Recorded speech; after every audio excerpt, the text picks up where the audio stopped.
السلام علیکم ورحمۃ اللہ وبرکاتہ.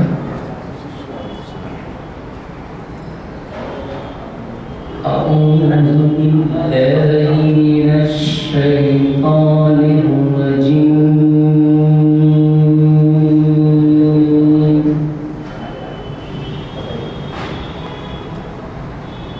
بسم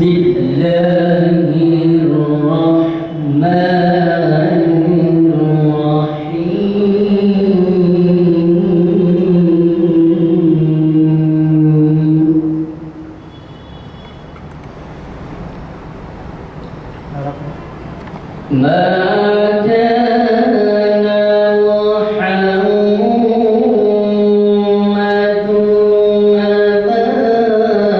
أبا أحد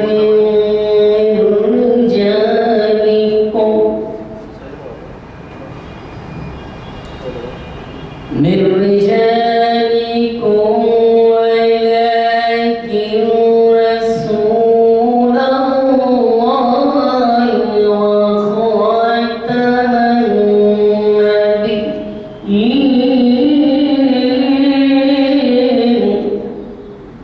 وخاتم النبيين وكان الله بكل شيء عليما.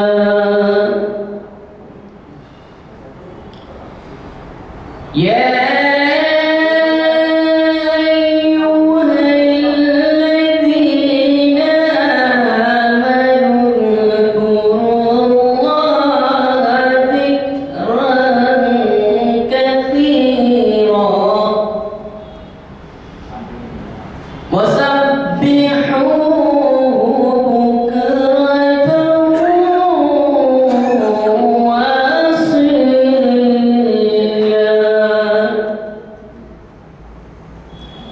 هو الذي يصلي عليكم وملائكته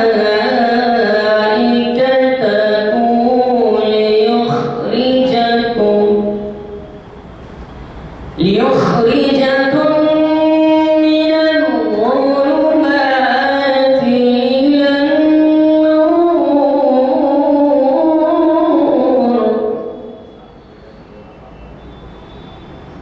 إلى النور وكان بالمؤمنين رحيما. صدق الله العظيم. أعوذ بالله من الشيطان الرجيم. بسم الله الرحمن الرحيم. اليوم نختم على أفواههم وتكلمنا أيديهم وتشهد أرجلهم بما كانوا يكسبون. صدق الله العظيم. یہ سورۃ یاسین کی 65 آیت ہے کا جو سلسلہ ہے وہ ختم ہو جائے گا، بلکہ ہماری زبانوں ہمارے منہ پہ مہر لگا دی جائے گی اور ہمارے اعضاء، ہمارے ہاتھ، ہمارے پاؤں بیان دینے لگیں گے جو کچھ بھی ہم کیا کرتے تھے. رمضان المبارک کی آمد ہے، اس کے لیے ہم اللہ تعالیٰ کا شکر ادا کریں کہ اللہ تعالیٰ نے ہمیں صحت و عافیت کے ساتھ رمضان المبارک کے استقبال کی تیاریوں کا موقع عنایت فرمایا. اور آج اسی عنوان پر ہمارے معزز مولانا عنایت اللہ صاحب بیان فرمائیں گے. یہ ہماری مسجد کی جامع مسجد عالیہ کی کانفرنس ہال میں تاریخ اسلام کی 952ویں نشست منعقد ہو رہی ہے اور آج 19 مارچ ہے. اور جو عنوان مولانا نے دیا ہے عنایت اللہ شریف صاحب نے کہ وہ رمضان المبارک کا استقبال اور ہمارا طرز عمل رمضان میں ہمیں کیا کرنا چاہیے اس کے بارے میں آپ تفصیل سے روشنی ڈالیں گے. میں گزارش کرتا ہوں جناب عنایت اللہ صاحب سے کہ وہ تشریف لائیں اور اپنے موضوع سے ہم کو استفادہ کرنے کا موقع دیں. ورحمۃ اللہ وبرکاتہ. الحمد لله الذي وكفى والصلاة والسلام على رسوله المصطفى أما بعد. قال الله تبارك وتعالى في كلامه المجيد فأعوذ بالله من الشيطان الرجيم بسم الله الرحمن الرحيم إذا جاء نصر الله والفتح ورأيت الناس يدخلون في دين الله أفواجا فسبح بحمد ربك واستغفر انہو کان توابا. محترم بزرگوں، نوجوان دوستو، میرا جو عنوان ہے وہ عنوان استقبال رمضان سے متعلق ہے. ہم رمضان کا استقبال کیسے کریں؟ مثال کے طور پر جب رمضان آتا ہے تو ہر گھر کے اندر بہت ساری لوگ یہ سوچتے ہیں کہ بھائی گھر کی صفائی ہو جائے، گھر میں کلر ہو جائے، گھر کے پردے وغیرہ تبدیل ہو جائے، گھر کی قالینیں تبدیل ہوں. جو کاروبار والا بندہ ہوتا ہے وہ یہ سوچتا ہے کہ بھائی میری گاڑی کی سروسنگ میں پہلے سے کرا کے رکھوں تاکہ رمضان میں مجھے ضرورت نہ پڑے. بہت ساری چیزیں ایسی انسان سوچتا ہے اور وقت سے پہلے اس کی تیاری کر کے رکھ لیتا ہے. تو جب رمضان آتا ہے تو رمضان آنے سے پہلے ہمیں بھی چاہیے کہ ہم بھی رمضان کی تیاری کر لیں. رمضان کی تیاری یہ ہے کہ انسان رمضان میں گناہوں سے بچنے کی کوشش اور فکر ابھی سے شروع کر دیں. یعنی ابھی سے اگر ہم پریکٹیکلی ابھی سے اگر شروع کر دیں کہ ہم اپنی نگاہوں کی حفاظت کریں، ہم اپنے کانوں کی حفاظت کریں غلط سننے سے، آنکھوں کو بچائے غلط دیکھنے سے، زبان کو لگام دے کسی کی غیبت کرنے سے، غیبت کھانے سے.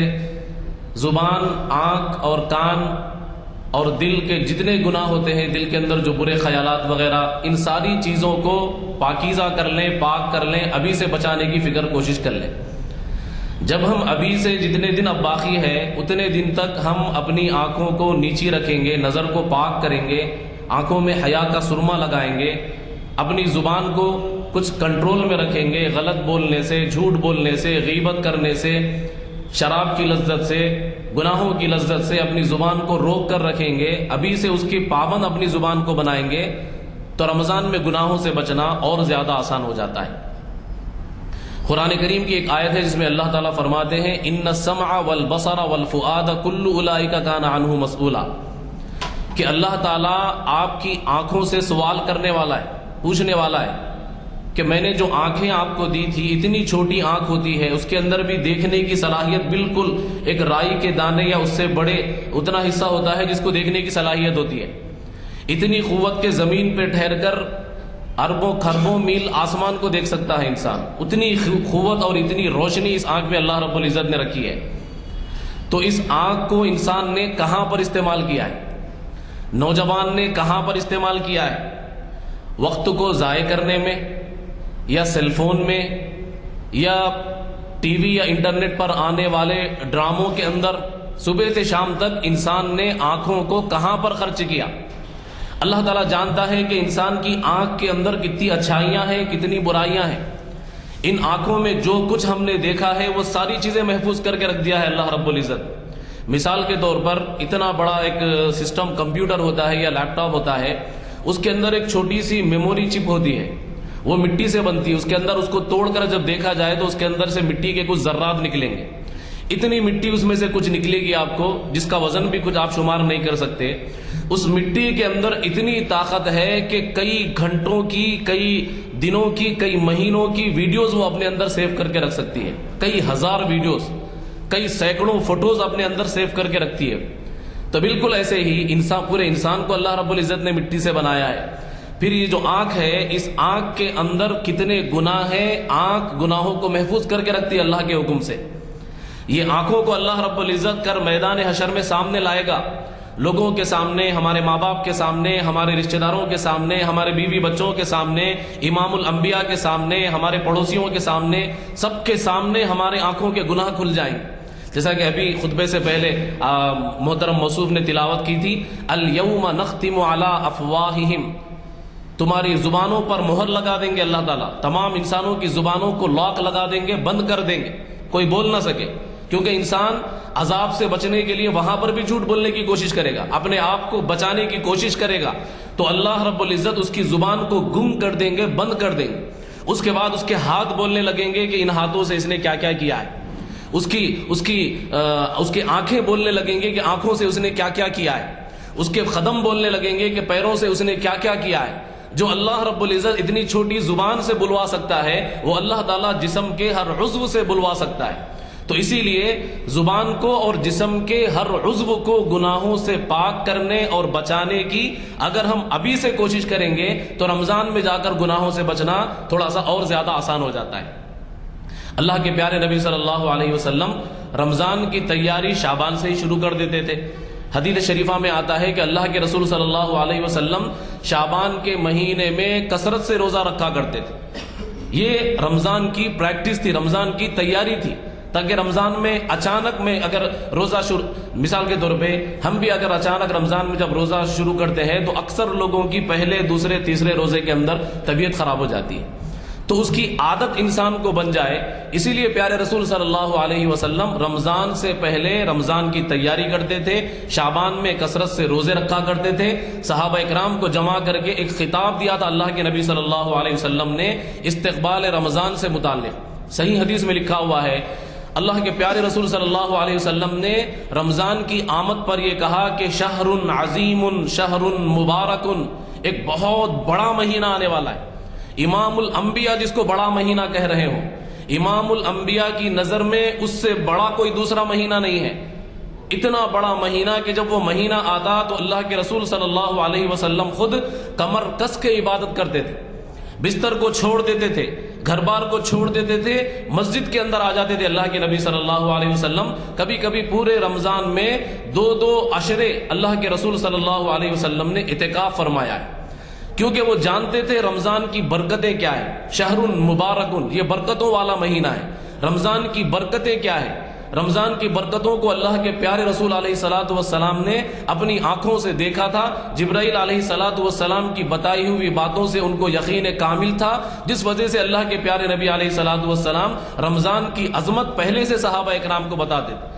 شہر الصبر، رمضان کا مہینہ صبر کا مہینہ ہے۔ ہمیں چاہیے کہ ابھی سے ہم اپنے اندر صبر پیدا کرنے کی کوشش کریں۔ صبر تو ہوتا ہے انسان کے اندر، لیکن کبھی کبھی ایسا ہوتا ہے کہ انسان کنٹرول سے باہر ہو جاتا ہے، اور یہ کب ہوتا ہے؟ یہ بھوک کی حالت میں ہوتا ہے۔ یہ انسان کو جب شدت کی پیاس لگے، یہ شدت کی بھوک لگے، پیٹ کے اندر کی کیفیت بدلی ہوئی ہو، ایسی وقت میں انسان سے صبر نہیں ہوتا۔ تو وہ صبر کی کوشش، وہ صبر پیدا کرنے کی کوشش، اس کی تیاری ہم ابھی سے کریں۔ کیوں؟ اس لیے کہ رمضان میں بہت سارے لوگ آپ کو ایسے ملیں گے جو عین افطار سے پہلے مسجدوں کی پارکنگ میں، مسجدوں کے وضو خانے میں، مسجدوں کے اندر سیڑھیوں پہ چڑھنے اترنے میں، نمازوں کی صفوں میں یا نمازوں کی صفوں کے بعد میں بحث کرتے ہوئے، جھگڑتے ہوئے آپ کو نظر آئیں گے۔ کیوں؟ اس لیے کہ روزے میں صبح سے بھوکے رہنے کی وجہ سے، پیٹ خالی ہونے کی وجہ سے، آدمی کی تھوڑی سی قوت کمزور ہونے کی وجہ سے، ضعف اور نقاہت کی وجہ سے غصہ جلدی آ جاتا ہے رمضان۔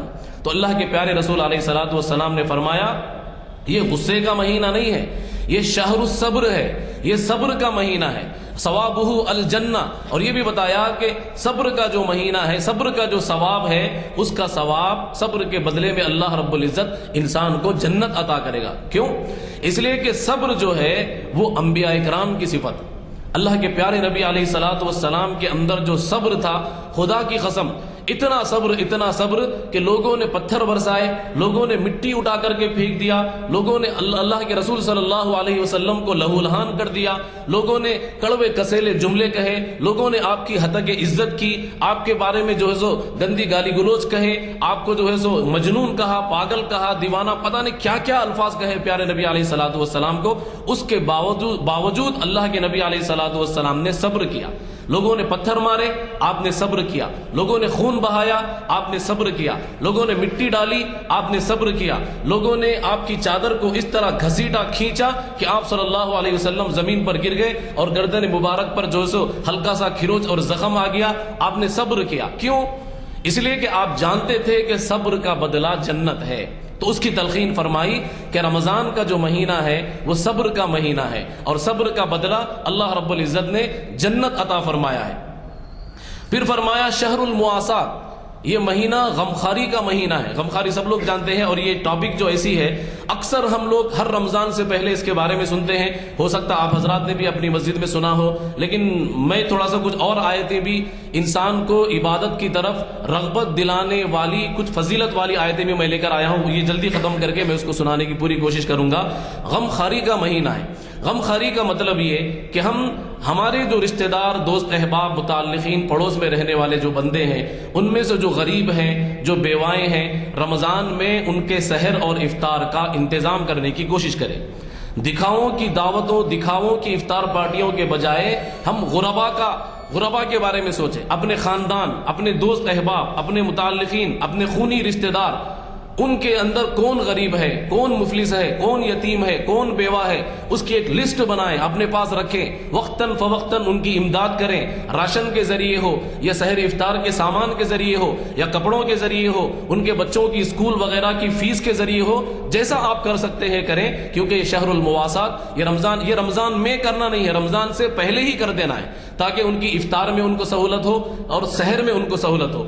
اس کے علاوہ اور بھی بہت ساری حدیث میں باتیں آئی ہیں، شہر فیہ لیلۃ خیر من الف شہر، کہ رمضان میں ایک ایسی رات ہے جو رات 1000 مہینوں سے افضل ہے، 1000 مہینوں سے افضل۔ اللہ کے پیارے نبی علیہ الصلوۃ والسلام رمضان کی آخری طاق راتوں کے اندر شب قدر کو تلاش کرتے تھے۔ تلاش کرنے کا مطلب کیا؟ پوری رات عبادت کرتے تھے اللہ کے پیارے نبی علیہ الصلوۃ والسلام۔ کبھی کبھی کھڑے ہو کر اتنی لمبی عبادت کرتے تھے کہ پیر آپ کے سند ہو جاتے تھے اور ایڑیاں پھٹنا شروع ہو جاتی تھی، اتنی زیادہ لمبی دیر تک کھڑے ہو کر عبادت فرماتے تھے پیارے نبی علیہ الصلوۃ والسلام۔ جبکہ آپ امام الرسل ہے، اور نبی جو ہوتے ہیں وہ معصوم عن الخطا ہوتے ہیں، گناہوں سے پاک اور صاف ہوتے ہیں، اس کے باوجود بھی اتنی لمبی عبادتیں کر کے اللہ کے پیارے نبی علیہ الصلوۃ والسلام نے ہمیں یہ تعلیم دی ہے کہ ہم رمضان کے مبارک مہینے، رمضان کے مبارک عشرے، رحمت کا عشرہ ہو، مغفرت کا عشرہ ہو، جہنم سے خلاصی کا عشرہ ہو، اس سے پورا بھرپور فائدہ اٹھائیں۔ یہ تلقین، یہ تعلیم ہمیں دی ہے اللہ کے پیارے نبی علیہ الصلوۃ والسلام نے۔ اس کے بارے میں ابھی سے ہم لوگ ٹائم ٹیبل بنا لیں رمضان کے بارے میں، ٹھیک ہے؟ تو سب سے پہلے میں نے خطبے میں جو آیت تلاوت کی تھی، جو سورہ تلاوت کیا تھا، اس سورے کا نام ہے سورۃ النصر۔ اس کا ترجمہ ہے اذا جاء نصر اللہ والفتح، جب اللہ رب العزت کی مدد آئے گی، فتح حاصل ہوگی، ورأیت الناس يدخلون فی دین اللہ افواجا، اور اے صلی اللہ علیہ وسلم آپ لوگوں کو دیکھیں گے کہ فوج در فوج اسلام کے اندر داخل ہوں۔ اب اس کا رمضان سے کیا تعلق ہے؟ میں ایک چیز کی طرف، ایک نقطے کی طرف آپ حضرات کی توجہ دلانا چاہتا ہوں۔ اس میں اللہ کے نبی علیہ الصلوۃ والسلام کو یہ کہا گیا ہے کہ اے نبی، آپ کو دنیا میں بھیجا گیا ہے ایک مشن دے کر کے، دعوت اسلام کے لیے، لوگوں کو اسلام کی طرف بلانے کے لیے۔ اور آج کیا ہو گیا؟ الیوم اکملت لکم دینکم واتممت علیکم نعمتی ورضیت لکم الاسلام دینا۔ آج دین مکمل ہو چکا ہے۔ اب جب دین مکمل ہو گیا، اللہ کی مدد، نصرت، فتح حاصل ہو گئی، لوگ جوخ در جوخ، فوج در فوج اسلام کے اندر داخل ہونے لگے، تو نبی کا مشن کمپلیٹ ہو گیا۔ جب مشن کمپلیٹ ہو گیا تو اب آپ کو کرنا کیا ہے؟ اللہ کے نبی علیہ الصلوۃ والسلام کو مشن کمپلیٹ ہو گیا، دنیا میں بھیجے جانے کا مقصد کمپلیٹ ہو گیا، تو اب آپ کو کرنا کیا ہے؟ اللہ رب العزت اگلی آیت میں فرماتے ہیں فسبح بحمد ربک واستغفرہ۔ اب آپ کیا کیجئے اے نبی، اے میرے پیارے محبوب صلی اللہ علیہ وسلم، اب آپ اللہ کی تسبیح، اللہ کی حمد بیان کیجئے اور کثرت سے استغفار کیجئے۔ یہ کس کو کہا جا رہا ہے؟ مجھے اور آپ کو نہیں، امام الرسل سید عالم صلی اللہ علیہ وسلم کو کہا جا رہا ہے کہ جب آپ کا مشن کمپلیٹ ہو گیا تو اب آپ کیا کریے؟ کثرت سے تسبیح بیان کریے، اللہ کی حمد بیان کریے روزانہ، اور کثرت سے استغفار کرتے رہیے اللہ رب العزت سے۔ یہ امام الرسل کو کہا جا رہا ہے۔ کیا اللہ کے نبی کم تسبیح کرتے تھے؟ کیا اللہ کے نبی کم حمد بیان کرتے تھے؟ کیا اللہ کے نبی استغفار نہیں کرتے تھے؟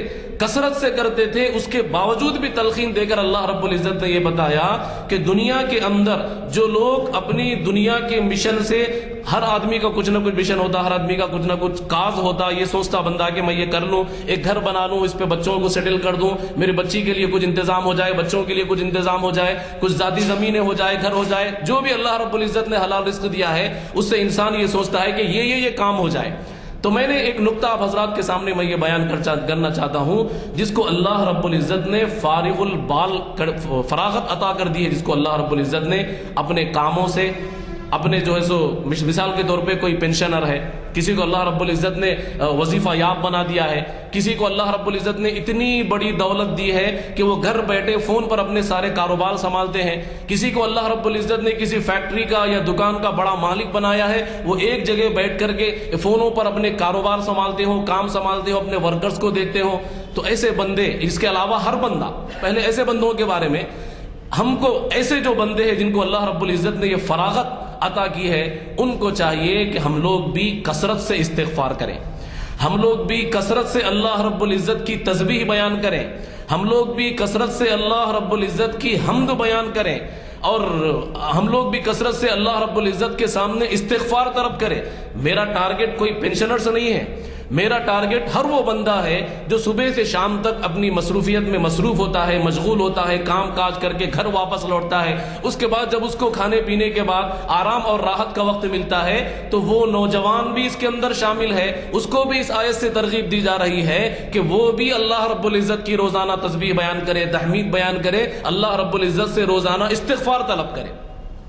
اب اس کے لیے آپ کو مصلی بچھا کر تہجد میں اٹھ کے آپ کرتا پیجامہ پہن کر مسجد قبلہ روح ہو کر یا مسجد میں بیٹھ کر ہی کرنا ضروری نہیں ہے. آپ اپنی دکان کی گدی پر بیٹھ کر بھی کر سکتے ہیں. آپ جس کیبن میں کام کرتے ہیں، آئی ٹی کمپنیز میں جہاں پر بھی آپ ہوں، وہاں پر کچھ وقت آپ کو فراغت کے لیے مل گیا، آپ تھوڑا سا لمبا ہو کر ریسٹ لینا چاہ رہے ہیں، وہاں پر بھی بیٹھے بیٹھے آپ 2-4 مرتبہ صحیح، کچھ 150 مرتبہ ہی صحیح، اب ہم اللہ رب العزت کی تسبیح بیان کریں، اللہ کی حمد بیان کریں، اللہ رب العزت سے استغفار طلب کریں. یہ اس آیت سے، اس خطبے والی آیت سے اللہ رب العزت چاہتے ہیں. اور میں یہ نقطہ یہاں پر بیان کرنا چاہتا ہوں، ہم اپنے احوال سے، اپنی جو ہے سو مصروفیات سے ہم زیادہ واقف ہیں کہ کس کو کب وقت زیادہ ملتا ہے.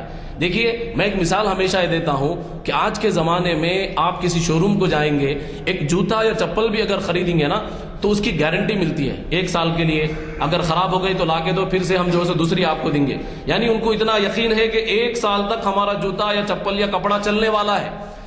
چپل اور جوتے کی گارنٹی ہے، لیکن انسان کی گارنٹی نہیں ہے. کبھی بھی اس کی آنکھ بند ہو سکتی ہے، کبھی بھی موت کا فرشتہ آ سکتا ہے، انسان کی زندگی ختم ہو سکتی ہے. تو انسان کو ہمیشہ ہر لمحہ اللہ کی عبادت میں، اللہ کی حمد اور اللہ کی تسبیح اور استغفار میں ہر لمحہ گزارنا چاہیے.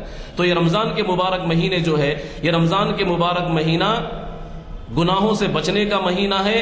رمضان میں نیکیوں کا ثواب اللہ رب العزت اسی لیے بڑھا دیتے ہیں کہ انسان کو ترغیب دے کر اپنی طرف بلانا چاہتا ہے اللہ رب العزت کہ انسان میرے پاس آئے. کیوں؟ اس لیے کہ ان اللہ اشترى من المؤمنین انفسهم واموالهم بان لهم الجنہ. سورہ توبہ کی 110 یا 11ویں آیت ہے جس میں اللہ رب العزت فرماتے ہیں ان اللہ اشترى، اللہ رب العزت نے خرید لیا ہے، من المؤمنین، مومنین کا، من المؤمنین انفسهم واموالهم، مومنین کا مال اور مومنین کی جان اللہ رب العزت نے خرید لی ہے. ہم اللہ کے پاس امانت ہیں، ہم اپنی جو سانس لے رہے ہیں وہ اللہ کے پاس امانت ہے، ہمارا سوچنا اللہ کے پاس امانت، ہمارا دیکھنا، ہمارا بولنا، ہمارا ہر کام، ہماری نیت، ہمارا عمل، ہمارا چلنا اٹھنا بیٹھنا، ہماری فکریں، یہ اللہ کی امانت ہے. اللہ نے سب کو خرید لیا ہے، ہماری دن رات کو خرید لیا ہے اللہ رب العزت نے. ان اللہ اشترى من المؤمنین انفسهم، مومن کے انفس، مومن کے نفس کو اللہ نے خرید لیا، اس کو جان کو خرید لیا اللہ رب العزت نے. واموالهم، اس کے مال کو بھی خرید لیا ہے. جب خرید لیا ہے تو اس کے بدلے دیا کیا ہے؟ اگر آپ کوئی چیز خریدتے ہیں تو اس کے بدلے میں مال دیتے ہیں. آپ زمین خرید رہے مال دے رہے، گوشت خرید رہے مال دے رہے، سامان خرید رہے مال دے رہے. جب اللہ رب العزت نے ہمارا جان اور مال کو خرید لیا ہے تو اس کے بدلے میں دیا کیا ہے؟ اللہ تعالیٰ فرماتے ہیں بِأَنَّ لَهُمُ الْجَنَّةَ، ہماری جان اور ہمارے مال کے بدلے میں اللہ رب العزت نے جنت عطا کی، جنت کا وعدہ کیا ہے اللہ رب العزت. آپ کی صبح اور شام کو خرید کر جنت کا وعدہ کیا ہے، آپ کے عمل کو خرید کر جنت کا وعدہ کیا ہے، آپ کی سانسوں کو خرید کر جنت کا وعدہ کیا ہے، آپ کی آنکھوں کو نیچی کر کے جنت کا وعدہ کیا ہے، آپ کی سماعتوں کو خرید کر کے یہ سماعتیں کوئی غلط چیز نہ سنیں جنت کا وعدہ کیا ہے اللہ رب العزت نے، آپ کے دل و دماغ کو، آپ کے ذہن کے اندر پیدا ہونے والے خیالات کو سب کو خرید کر اللہ رب العزت نے جنت کا وعدہ کیا ہے کہ اے انسان تمہاری قیمت تمہارے گھر کے اندر نہیں ہے۔ ہو سکتا کوئی بندہ ایسا ہو، بہت سارے بندے ایسے ہیں کہ ان کی بیوی ان کی بات نہیں سنتی، ان کے بچے ان کے بات نہیں سنتے، ان کے رشتہ دار بات نہیں سنتے، پڑوسی بات نہیں سنتے، دوست احباب بات نہیں سنتے، کیوں؟ اس لیے کہ ہماری اہمیت ان کے نزدیک نہیں ہے۔ لیکن اللہ فرماتا ہے میرے بندے تمہاری اہمیت اللہ رب العزت کے نزدیک اتنی بڑی ہے کہ تمہاری جان اور مال کے بدلے اللہ رب العزت نے جنت کے وعدے کیے۔ اگرچہ کہ یہ آیت اگلی جو آیت آ رہی اس میں جہاد کا تذکرہ ہے، لیکن یہ آیت قیامت تک آنے والے مومنین کے لیے ہے۔ قیامت تک آنے والے ہر مرد، ہر عورت، جوان، بچی، بچے، بوڑھے، سب کے لیے یہ آیت ہے۔ اللہ رب العزت نے سب کو خرید لیا ہے۔ مثال کے طور پر ہم ایک میستری کو خرید کر لے کے آتے ہیں، ایک لیبر کو خرید کر لے کر آتے ہیں صبح سے شام تک کے لیے 400 800 900 کی مزدوری پر۔ جب خرید کر لاتے ہیں تو کیا کرتے؟ صبح سے شام تک کرسی ڈال لے کے بیٹھ جاتے، اس کے پیچھے لگے ہوئے رہتے کہ بھائی انہیں کام کر رہے یا نہیں ہو، یہ مستری کام کر رہا ہے یا نہیں، مزدور کام کر رہا ہے یا نہیں۔ وہ کچھ دیر کے لیے بیٹھ جائے تو اس کو ٹوکیں گے، بھائی کام کرو، بھائی کام کرو۔ ہم بیٹھ بیٹھ کے تھک گئے تو ہم جاتے جاتے کسی دوسرے کو بٹھا کے دیں گے، اس کی نگرانی کرو، ہم اس کو پیسے دے کر خرید کے لائے ہیں، صبح سے شام تک کی دن کی مزدوری دے کر کے لائے ہیں، اس کی نگرانی کرو، خالی رہنے مت دو، یہاں سے ہٹتے نہیں۔ صبح سے شام تک آنکھ لگا کے اس کے اوپر بیٹھے ہوئے ہیں، اس کی نگرانی کرتے ہیں۔ کیوں؟ اس لیے کہ ہم اس کو پیسے دے رہے ہیں، ہم اس کو 900 یا 1500 روپے دے رہے ہیں ایک دن کی مزدوری، تو صبح سے شام تک آنکھ لگا کے اس کی نگرانی میں بیٹھے ہوئے رہتے ہیں۔ بالکل ایسے ہی اللہ رب العزت نے بھی جب ہماری جان کو، ہماری مال کو جنت کے بدلے میں خرید لیا ہے تو اللہ بھی یہی چاہتا ہے کہ صبح اور دوپہر شام جب بھی انسان کو موقع ملے وہ اللہ کی عبادت میں لگائے، جب بھی انسان کو موقع ملے وہ اللہ کی یاد میں وقت لگائے، جب بھی انسان کو موقع ملے استغفار، تسبیح اور تحمید میں لگائے۔ جب بھی انسان ابھی سے اگر یہ لگانے کی ہم کوشش کریں تو رمضان میں ہمارے لیے یہ کام آسان ہو جاتا ہے۔ رمضان میں اللہ رب العزت نے بہت بڑے نفل کا ثواب، فرض کے برابر فرض کا ثواب، کئی فرائض کے برابر 70 فرائض کے برابر یہ جو وعدے کیے ہیں انسان کو اپنی طرف راغب کرنے کے لیے وعدے کیے ہیں کہ انسان رمضان کی طرف آئے، نہیں بلکہ انسان اللہ کی طرف آئے۔ اسی لیے اللہ سوال کرتا ہے ایھا الانسان، اے میرے پیارے بندے، ما غرک بربک الکریم، تجھے اپنے مشفق اور مہربان پروردگار سے آخر کس چیز نے دھوکے میں رکھا ہے؟ کیا اس مال نے دھوکے میں رکھا ہے؟ کیا کاروبار نے دھوکے میں رکھا ہے؟ کس چیز نے تجھے اللہ رب العزت کی مشفق پروردگار سے کس چیز نے تمہیں دھوکے میں رکھا ہے؟ یہ اللہ رب العزت ہم سے سوال کرتے ہیں، یہ اللہ کا پیغام ہے ہمارے نام پر، اللہ رب العزت کا محبت بھرا میسج ہے ہمارے نام پر۔ ہر ایک سے پوچھتا ہے اللہ تعالیٰ، چاہے زندگی پوری گناہوں میں گزری ہو، چاہے زندگی پوری شراب میں گزری ہو، نشے میں گزری ہو، چاہے زندگی پوری بد سے بد، فسق و فجور میں، فحش میں، بدکاری بد کرداری میں گزری ہو، لیکن اللہ رب العزت یہ پوچھتا ہے ایھا الانسان، اے پیارے انسان، ما غرکا، کس چیز نے تجھے دھوکے میں رکھا ہے؟ بربک الکریم، اپنے کریم مہربان مشفق پروردگار سے کیوں دور بھاگتا ہے؟ وہ اذان ہوتی ہے تو تم دور کیوں بھاگتے ہو؟ اللہ رب العزت فجر میں بلاتا ہے تم دور کیوں بھاگتے ہو؟ اللہ رب العزت ظہر عصر میں بلاتا ہے تم دور کیوں جاتے ہو؟ اللہ رب العزت روزے کے لیے تراویح کے لیے بلاتا ہے تم دور کیوں جاتے ہو؟ اللہ رب العزت تسبیح اور استغفار کے لیے بلاتا ہے تم دور کیوں بھاگتے ہو؟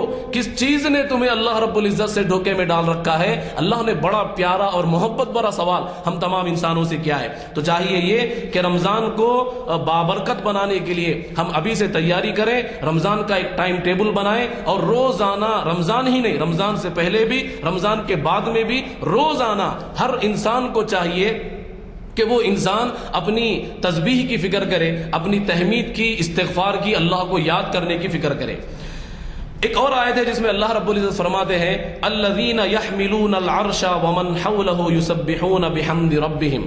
اس سے پہلے ایک دوسری آیت الا من تاب وآمن وعمل عملا صالحا فاولئک یبدل اللہ سیئاتہم حسنات۔ یہ آیت ہے الفرقان کی 70ویں آیت ہے، اس میں اللہ رب العزت فرماتے ہیں اے انسانوں توبہ کرو، جب بھی وقت ملے۔ استغفار کا مطلب ہی ہے بخشش طلب کرنا اللہ تعالیٰ سے۔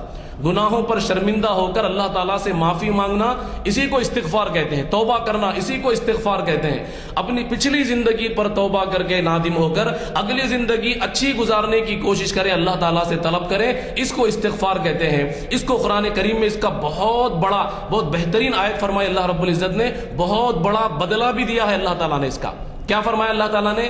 اگر کوئی انسان پوری زندگی گناہ کیا ہو، اگر کسی انسان نے پوری زندگی میں شراب شراب شراب شراب، جوا جوا جوا جوا، دھوکہ دھوکہ دھوکہ، غیبت، پوری زندگی فحش اور بدکاری اور بد کرداری میں پوری زندگی کسی انسان نے گزار دی ہو، لیکن جب اس کا نفس اس پر ملامت کرے، اپنے نفس کی ملامت کو سن کر جب وہ اللہ رب العزت کے سامنے بیٹھتا ہے اور کہتا ہے کہ اے اللہ مجھے معاف کر دے، جس طرح کی زندگی گزارنا چاہیے تھا میں نے نہیں گزارا ہے، میں توبہ کرتا ہوں اور تجھ سے استغفار طلب کرتا ہوں اور آئندہ اچھی زندگی گزارنے کی کوشش کرتا ہوں. انسان جب یہ توبہ کر کے، الا من تابا، جب انسان توبہ کرے، وآمن وعمل عملا صالحا، اور اللہ کی ذات پر مکمل ایمان لائے اور نیک کام کرنا شروع کرے، تو اللہ رب العزت اس کے بدلے میں فاولئک یبدل اللہ سیئاتہم حسنات، اس کی زندگی میں جتنے بد گناہ تھے، جتنے شرک کے گناہ ہو یا کفر کے گناہ ہو یا شراب کے صغیرہ یا کبیرہ، جتنے گناہ اس کی زندگی کے اندر تھے، پورے گناہوں کو اللہ تعالیٰ فرماتے ہیں میں ان گناہوں کو معاف کر دوں گا. صرف یہی نہیں فرمایا اللہ تعالیٰ نے، پورے گناہوں کو معاف بھی کروں گا. یبدل اللہ سیئاتہم حسنات، اور ان گناہوں کی جگہ پر نیکیاں لکھ دوں گا جتنی انسان نے کیا بھی نہیں. یہ اللہ رب العزت کی محبت ہے انسانوں سے کہ انسان پوری زندگی، کوئی 80 سال کا بندہ ہے، 80 سال انہیں معصیت میں اس نے گزاری ہو، کفر و شرک میں گزاری ہو، ضلالت گمراہی میں گزاری ہو، ظلم جہالت میں گزاری ہو، اس کے بعد اللہ کے پاس آ کر اگر توبہ کرتا ہے کہ اللہ مجھے معاف کر دے، آئندہ میں اچھی زندگی گزارنے کی کوشش کرتا ہوں، تو اس آیت میں سورہ فرقان کی 70ویں آیت میں اللہ تعالیٰ فرماتے ہیں یبدل اللہ سیئاتہم، اللہ تعالیٰ بدل دیتا ہے ان کی برائیوں کو حسنات، نیکیوں میں، یعنی اس کے سارے گناہوں کو مٹا کر ان جگہوں پر نیکی لکھ دیتا ہے اللہ رب العزت. اتنی محبت کرنے والا اللہ تعالیٰ، تو اس لیے سوال کرتا ہے ما غرک بربک الکریم، اپنے مشفق اور مہربان پروردگار سے کس چیز نے تمہیں دھوکے میں ڈال دیا ہے. اسی لیے سوال کرتا ہے اللہ تعالیٰ. انسان کی فضیلت اللہ رب العزت کی نظر میں یہ ہے الذین یحملون العرش ومن حولہ یسبحون بحمد ربہم ویؤمنون بہ. اللہ تعالیٰ فرماتے ہیں ان آیتوں کے اندر، سورہ مؤمن کی آیت ہے، یہ 7ویں 8ویں ابتدائی آیت ہے، جس میں اللہ رب العزت فرماتا ہے الذین یحملون العرش، وہ فرشتے جو اللہ کے عرش کو اٹھائے ہوئے ہیں. وہ فرشتے کبھی دنیا میں نہیں آتے، وہ اوپر ہی رہتے ہیں. اللہ کے عرش کو اٹھائے ہوئے فرشتے. اللہ کا عرش کتنا بڑا ہوگا، پھر اللہ کے عرش کو اٹھانے والے فرشتے کتنے بڑے ہوں گے. وہ فرشتے کیا صبح سے شام تک عرش کو اٹھائے ہوئے ہیں؟ ان کا کام کیا ہے دوسرا؟ اللہ تعالیٰ فرماتے ہیں الذین یحملون العرش، وہ فرشتے جو اللہ کے عرش کو اٹھائے ہوئے ہیں، ومن حولہ، اور وہ فرشتے جو عرش کے اطراف میں طواف کر رہے ہیں، ان کا کام کیا ہے؟ یسبحون بحمد ربہم، وہ اللہ کی تسبیح بیان کرتے ہیں روزانہ، سبحان اللہ، الحمدللہ، لا الہ الا اللہ پڑھتے ہیں. ویؤمنون بہ، اور اللہ کی ذات پر وہ ایمان رکھتے ہیں. اس کے علاوہ ان کا کام کیا ہے؟ اللہ فرماتا ہے ویستغفرون للذین آمنوا، وہ فرشتے مومن مرد اور مومن بندے، یعنی میں اور آپ، ہمارے ایمان کو دیکھ کر، ہماری توبہ کو دیکھ کر، ہمارے اعمال صالحہ کو دیکھ کر، وَيَسْتَغْفِرُونَ لِلَّذِينَ آمَنُوا، وہ فرشتے میرے اور آپ کے لیے بخشش اور مغفرت کی دعا کرتے ہیں اللہ تعالیٰ سے. فرشتوں کی پیدائش کا مقصد بتا رہے ہیں اللہ تعالیٰ یہاں پہ. کسی فرشتوں کو رکوع میں لگا دیا اللہ تعالیٰ نے، کسی کو سجدے میں، کسی کو طواف میں، کسی کو کسی کام میں، کسی کو بارش کے لیے، کسی کو بادلوں کے لیے، کسی کو فلاں فلاں کاموں میں، کسی کو اعمال لکھنے کے لیے، کسی کو روح قبض کرنے، کسی کو کچھ اور کام میں، کسی کو جہنم میں، کسی کو جنت میں رکھ دیا. اللہ تعالیٰ نے ہر ایک کی ڈیوٹی متعین کر دی. یہ لوگ کھاتے پیتے نہیں، سوتے اٹھتے بیٹھتے نہیں، بیوی بچے نہیں، کام کاج نہیں، کچھ نہیں. ان کا کام کیا ہے؟ اللہ فرماتا ہے یہ جو ہے سو صبح سے شام تک، شام سے صبح تک اللہ کی تسبیح اور بڑائی بیان کرتے ہیں، اور اس کے ساتھ میں کیا کرتے ہیں؟ مسجد عالیہ میں جو فکر کے ساتھ بیٹھے ہوئے مسلمان بندے، یا کہیں دنیا کے کسی اور خطے میں، جنگل میں ہی، پتھر اور پہاڑوں میں ہی صحیح، کہیں بیٹھ کر اللہ سے توبہ کر کے اگلی زندگی اچھی گزارنے کی کوشش کرتے ہیں اور نیک اعمال کی کوشش کرتے ہیں، ان کو، ان کے اور ان کی اولاد کے لیے بھی. آگے آیت میں وہی ہے ہمارے لیے اور ہماری اولادوں کے لیے بھی جو نیک راستے پر ہے، یہ فرشتے مغفرت اور بخشش کی دعا کرتے ہیں۔ لمبی آیت ہے، وقت تھوڑا سا مختصر ہے، اس لیے میں نے پوری آیت کا خلاصہ بیان کر دیا، پوری آیت یہاں پر پیش نہیں کیا۔ تو میری اور آپ کی اہمیت اللہ رب العزت کے نزدیک یہ ہے، اسی لیے اللہ رب العزت نے یہ اہمیتیں بتا کر ہمیں کھینچا ہے رمضان کی طرف، اور کہا ہے کہ میرے بندے تو ایک نیکی کرے گا تو میں 10 گنا بڑھا کر کے اس کا ثواب دوں گا، لیکن اگر تمہاری نیکی کے اندر طاقت ہے، اللہ تعالیٰ نے فرمایا اگر تمہاری نیکی کے اندر طاقت ہے اور خلوص ہے اور اچھی نیت ہے، اللہ رب العزت فرماتے ہیں یضاعف الحسنۃ الی 700 ضعف الی 700 ضعف، اللہ تعالیٰ فرماتا ہے کسی بندے کو ایک نیکی کا 10 نیکیوں کے برابر ثواب ملے گا، اور کسی بندے کو ایک نیکی کا 700 نیکیوں کے برابر ثواب ملے گا۔ یہ چیزیں بتا کر اللہ رب العزت نے انسان کو اپنی طرف کھینچا ہے اور بتایا ہے کہ دیکھو میں ہی تمہارا پروردگار ہوں، میں تمہیں جتنا دے سکتا ہوں کوئی اور نہیں دے سکتی، دنیا کی طاقت دنیا تمہیں کچھ نہیں دے سکتی، میں سب کچھ تمہیں دے سکتا ہوں۔ تمہیں رزق چاہیے، رمضان میں مانگو، رمضان میں روزانہ 2 دعائیں قبول ہوتی ہے، ایک صبح میں اور ایک شام میں۔ حدیث شریفہ کا یہ خطا سنا رہا ہوں میں آپ کو، رمضان میں روزانہ 2 دعائیں قبول ہوتی ہے، ایک صبح کے وقت میں، ایک شام کے وقت میں۔ انسان کو یہ ساری کائنات انسان مانگ لے سکتا ہے اللہ تعالیٰ سے، صبح میں بھی مانگ سکتا ہے، شام میں بھی مانگ سکتا ہے۔ پورے رمضان میں 60 دعائیں انسان کی قبول ہونے والی ہیں، 60 دعائیں، 60 دعائیں۔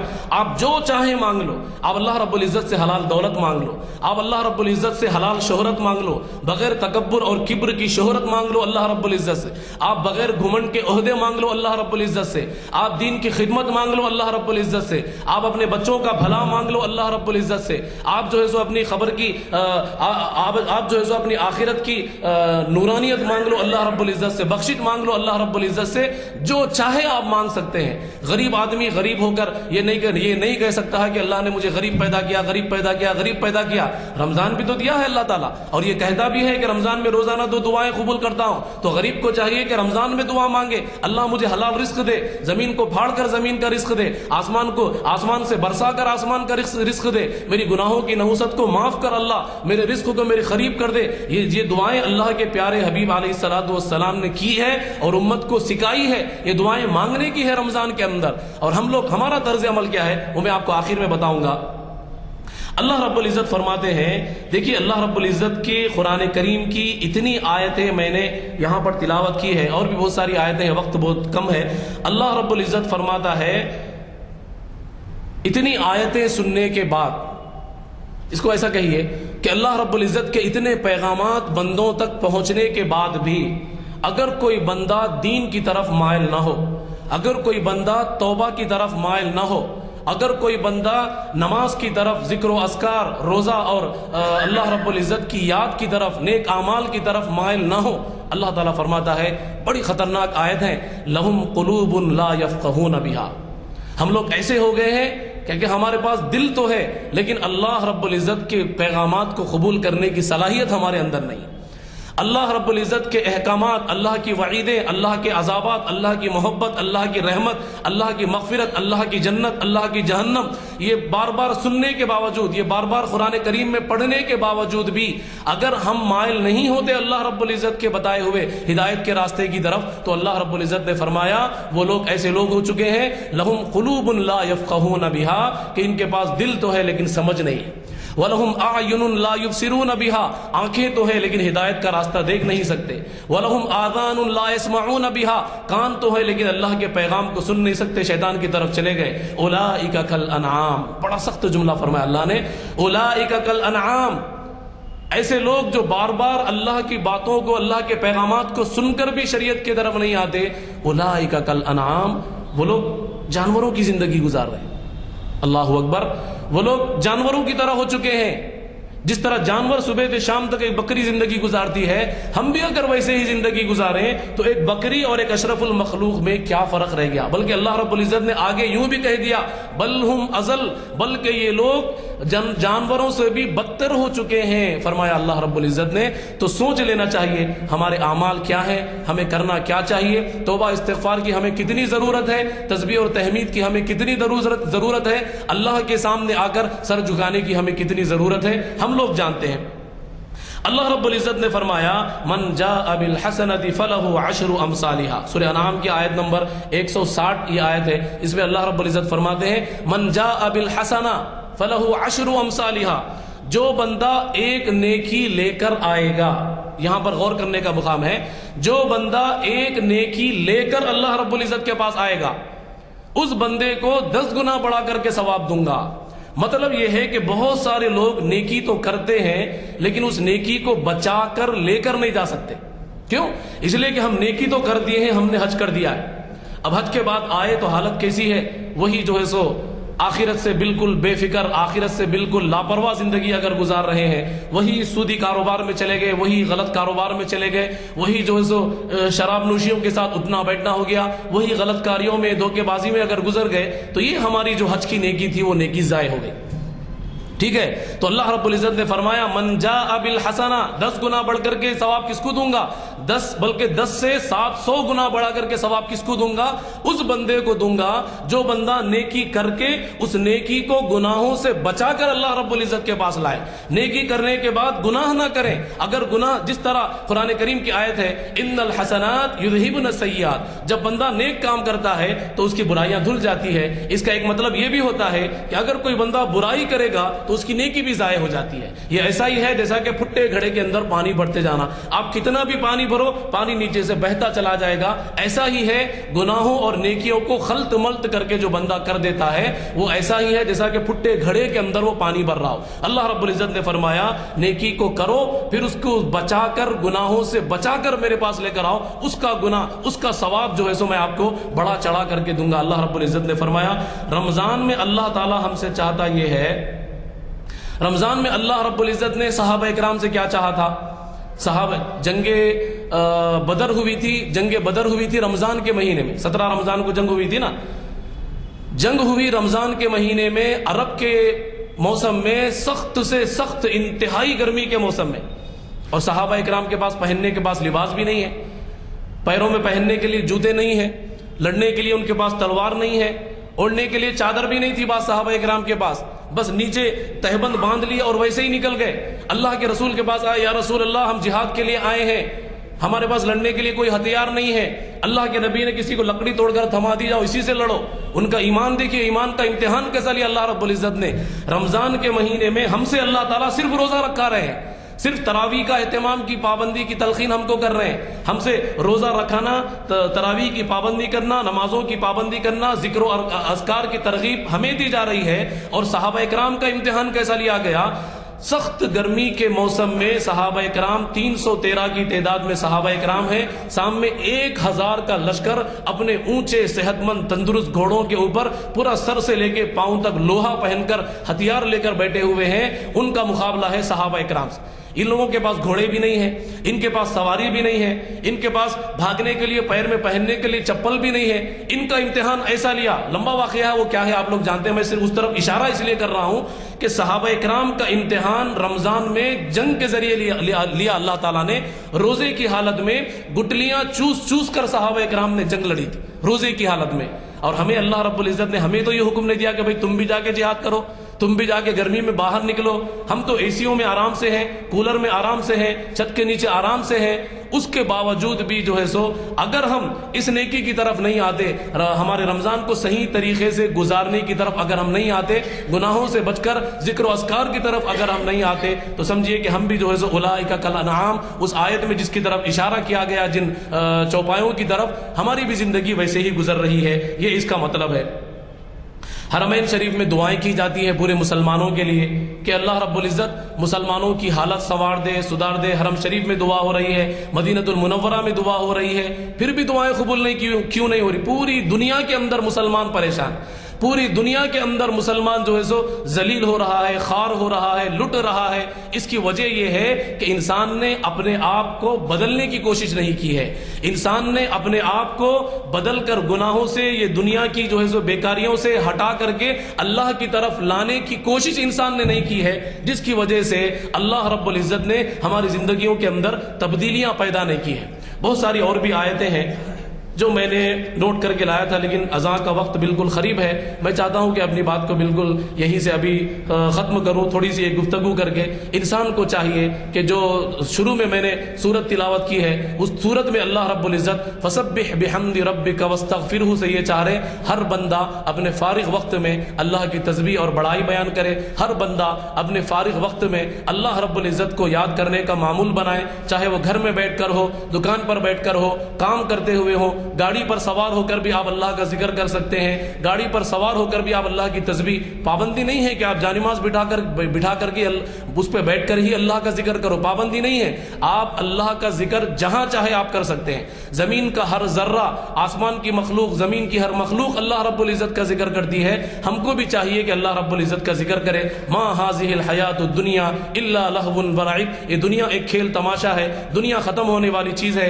دنیا مچھر کا پر ہے، دنیا دھوکے کا گھر ہے، یہ ختم ہونے والی چیز ہے، نہ ہماری اولاد ہمارے ساتھ میں آئے گی، نہ ہمارا مال ہمارے ساتھ میں آئے گا، نہ شہرت ساتھ میں آئے گی، نہ دولت ساتھ میں آئے گی، نہ ڈگریاں اور عہدے ساتھ میں آئیں گے، ساتھ میں آنے والے ہمارے تسبیحات ہیں، ساتھ میں آنے والے ہمارے نیک اعمال ہیں، ساتھ میں آنے والے ہماری نمازیں ہیں، ہمارے سجدے، ہمارے رکوع، ہماری تلاوت، ہمارا روزہ، ہماری تراویح، یہی نیکیاں ہمارے ساتھ میں آنے والی ہیں۔ اولاد بھی والد کا انتقال ہونے کے بعد یہی سوچے گا جتنا جلدی ہو سکے لے جا کر کے والد کو دفن کر دے۔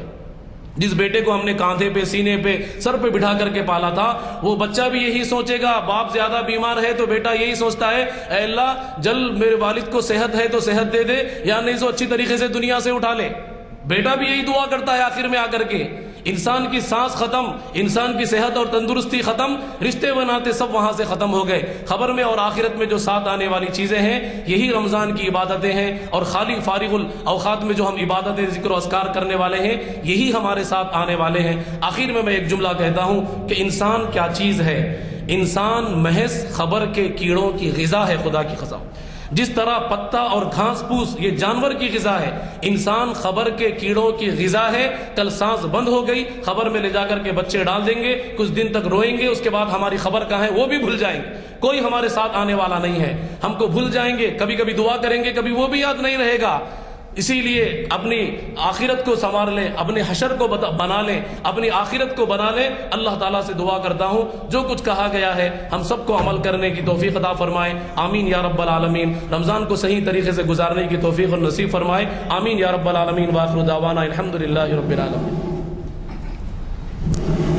السلام علیکم حضرات، مجھے آج کے خطاب کے بعد یہ محسوس ہوا کہ ہمارے ہاں ایسے قابل اور پررز معلومات والے مقررین ہیں، لیکن ابھی بہت سی تنظیموں کے نگاہوں سے پوشیدہ ہیں۔ آج مجھے یہ محسوس ہو رہا ہے کہ ہم سے غفلت ہوئی کہ ہمارے ایسے مقرر جن کو آپ نے ابھی سنا، انہیں ہم نے کبھی زحمت نہیں دی۔ مجھے یقین ہے کہ جن صاحب نے ہمیں آج کے مقرر صاحب سے واقف کروایا، انہوں نے ہم پہ بڑا احسان کیا کہ ایسے ایک عظیم مقرر کو ہمارے ہاں دعوت خطاب دی۔ مجھے یقین ہے کہ ان کا سلسلہ ہمارے ساتھ جاری رہے گا۔ اب آپ یہ اندازہ لگائیے کہ مجھے چندہ کہنے کی ضرورت نہیں ہے، عطر جو ہے خود اپنا تعارف کراتا ہے، عطار بولنے کی ضرورت نہیں پڑتی اس کی، تو مجھے کچھ کہنا نہیں ہے، صرف اتنی گزارش کروں گا کہ آئندہ وہ ہمارے ساتھ تعاون کریں، اور جب کبھی ہمیں زحمت دیں وہ ہمارے ہاں آج کی تعداد کو جس وجہ سے بھی رات کے جاگے ہوئے لوگ ہیں، اس وجہ سے بھی کچھ تعداد کم ہے، لیکن آپ یقین مانیے کہ ہمارے یہ خطاب ساری دنیا میں سنے جا رہے ہیں اور دیکھے جا رہے ہیں۔ اس سے ہماری ہمت افزائی ہوتی ہے۔ یہ جو آن لائن نشر ہوتے ہیں اس کی وجہ سے ہمیں ٹیلی فون کالز بھی آتے ہیں دنیا کے مختلف مقامات سے، اور پھر اخبارات بھی انہیں بہت ہی نمایاں طریقے سے شائع کرتے ہیں۔ آج کے خطاب کا اقتباس بھی ہم کوشش کریں گے کہ اخبارات کے ذریعے عوام تک پہنچے۔ مجھے یقین ہے کہ آپ کا تعاون جاری رہے گا اور ہمیں آپ کے خطابات سننے کو مستقبل میں پوری ہماری تمام کو موقع ملے گا۔